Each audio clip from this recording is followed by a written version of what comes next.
एक गांव में शिव नाम का लड़का था। वो अपनी मां और छोटी बहन के साथ रहता था। वो आसपास से भेड़ बकरियों को चराने जंगल पर्वत के पास जाता था।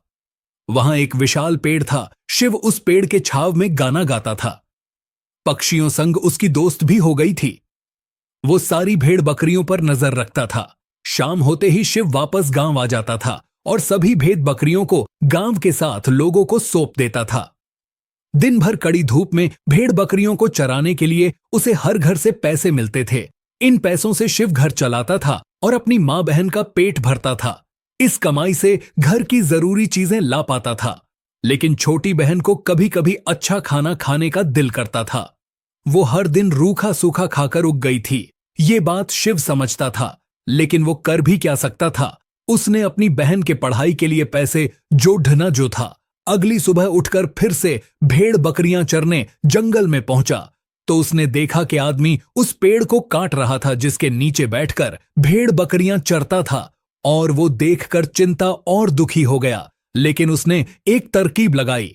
सुनो भैया, आप ये विशाल पेड़ को क्यों काट रहे हो? शायद आपको पता नहीं है कि इस पेड़ को जो कोई भी काटेगा तो उस पे बैठी चुड़ैल जा बैठेगी और उसको परेशान करेगी। ये सुनकर वो आदमी डर गया और भागने लगा।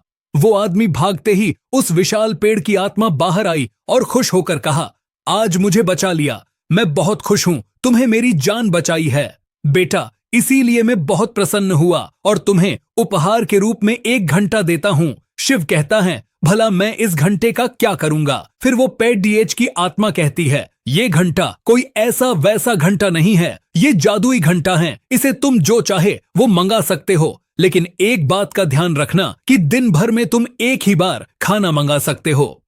शिव कहता है, शुक्रिया मेरे दोस्त। शिव बहुत खुश हुआ और सोचा छोटी बहन को जो चाहिए वो खाने को मिलेगा। शाम को जब शिव घर आया तो उसने मां और बहन को सारी बात बताई। उसकी मां बहन बहुत खुश हुई और उन लोगों ने जादुई घंटे से जो चाहिए वो मंगवाकर जी भर के खा लिया और सो गए। अगली सुबह उठकर शिव भेड़ बकरी लेके चला गया। जब वापस घर आता है तो पहले स्वादिष्ट खाना वो जादुई घंटे से मंगवाता है।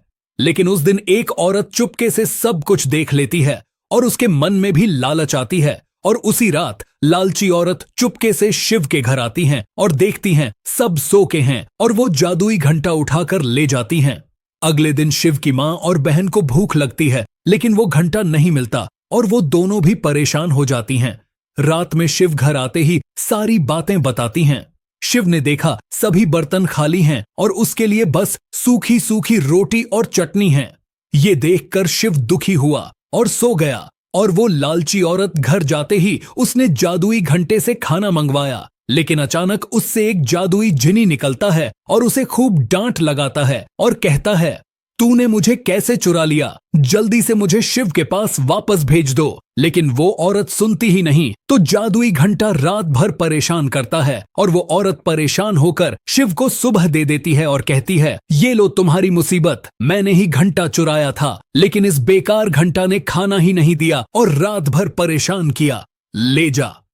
इसे ऐसा कहकर वो जादुई घंटा वापस कर देती है और रात को शिव आते ही बड़ा मजेदार खाना सबके साथ खाता है।